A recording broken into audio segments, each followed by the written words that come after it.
When the Orishas mocked Orunmila. There was a time when all the Orishas gathered and decided to visit Orunmila's home. They were curious. How did he live? What kind of work did he do? When they arrived, they asked him, "Orunmila, tell us, how do you earn your living?" With calm certainty, Orunmila replied, "Everything I need, I find through my divination board and my sacred Irofa." Hearing this, the Orishas laughed.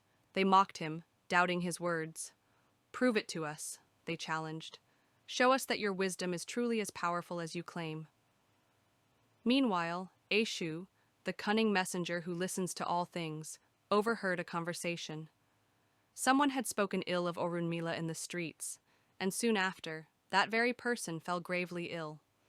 Eshu, always loyal to the cosmic balance, hurried to Orunmila and whispered in his ear, revealing what had happened and what needed to be done. The Orishas, however, could not see Eshu as he moved between realms, delivering messages and shaping destinies.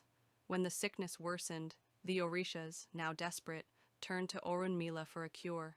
Guided by his sacred wisdom, he performed the necessary rites, and soon the dying man was healed. Astonished, the Orishas could no longer deny the power of Orunmila's knowledge. They celebrated with a great feast, eating and drinking from the wealth Orunmila had earned through his divine wisdom. And from that day forward, they never questioned his power again.